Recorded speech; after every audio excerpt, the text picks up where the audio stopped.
In the dusty streets of ancient India, in a time when kingdoms rose and fell on the whispers of politics and the clash of swords, a single man emerged who could outthink an army, outmaneuver an empire, and outlast those who thought themselves immortal. His name was Chanakya, also known as Kautilya or Vishnugupta, and his mind was sharper than the steel of the swords wielded in his era. He was not just a teacher of politics, he was a master of the human game, a man who understood that power did not belong to those who merely held the throne, but to those who could control the forces that put a king there in the first place. Chanakya's genius was not only in his strategies but in his ability to see the patterns of human ambition, greed, and loyalty. He didn't just play the game of power, he wrote the rules. Born around 350 BCE, Chanakya's early life was anything but luxurious. He was a poor Brahmin boy, but he possessed a sharp intellect that no poverty could dull. It's said he was so determined to learn that he would study under the dim light of oil lamps, mastering the Vedas, economics, diplomacy, and warcraft. But knowledge alone was not what made Chanakya extraordinary, it was his deep, almost surgical understanding of human nature. He saw that kingdoms were not just made of land and armies but of minds, emotions, and ambitions. This understanding would become his weapon, and with it, he would shape history.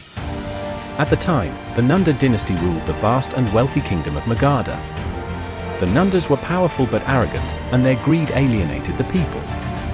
When Chanakya visited the royal court, he was humiliated by the Nanda king. That single insult lit a fire in him that would not die. He vowed not to tie his hair until he had destroyed the Nanda dynasty. This wasn't just about revenge, it was about replacing corruption with competence, injustice with vision. And so, Chanakya began a mission that would take years of careful planning, alliances, and political maneuvering. Fate brought him to a young man named Chandragupta Maurya, an ambitious but untested warrior. Chanakya saw something in Chandragupta that no one else did, the potential to be a ruler who could unite India. Together, they formed a partnership that would shake the subcontinent. Chanakya became the brain, Chandragupta the sword. It was not a quick victory. The road to overthrowing the Nandas was paved with failures, retreats, and constant recalculations. Chanakya was patient, because he knew that in politics, timing is everything. Eventually, the plan succeeded.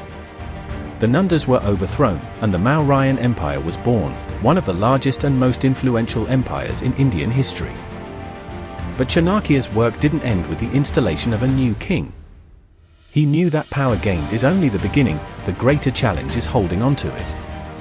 This is where his legendary text, the Arthashastra, comes in. Written as a manual for kings and administrators, the Arthashastra is not just a book about politics, it's a blueprint for statecraft, economics, espionage, military strategy, and governance. In it, Chanakya lays out principles that seem shockingly modern even today. He advocates for a strong economy, efficient taxation, intelligence networks, and the balance of fear and respect in ruling. He understood that a kingdom's stability rested not just on military strength but on its ability to manage resources, protect its people, and anticipate threats. One of his most famous beliefs was that a ruler should be both loved and feared, but if forced to choose, fear was the safer option. He was pragmatic, not idealistic. Chanakya didn't write about how the world should work. He wrote about how it does work. He saw morality as important, but not at the expense of survival. To him, a ruler's first duty was to protect the state, because without a state, there was no justice, no prosperity, no peace. This hard realism is why some compare him to Machiavelli, but Chanakya lived almost 1,800 years earlier and with a scope far wider than just politics. Chanakya also placed great emphasis on intelligence gathering. In his view, a king should know more than anyone else, not just about his enemies, but about his own ministers, generals, and even the mood of the public. He established spy networks that would infiltrate markets, taverns, and even homes to gather information. For Chanakya, information was power, and ignorance was the beginning of downfall.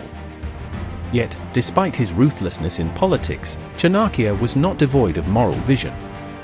He believed in the welfare of the people and insisted that the prosperity of a ruler depended on the prosperity of his subjects.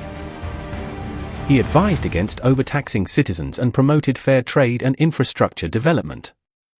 His idea of leadership was not about personal glory but about creating a stable and enduring system that could survive beyond the lifetime of any one ruler. His strategies weren't limited to warfare and governance, he also understood the art of negotiation and persuasion. He knew that not all battles should be fought on the battlefield. Sometimes, a well-placed word could achieve more than 1,000 soldiers.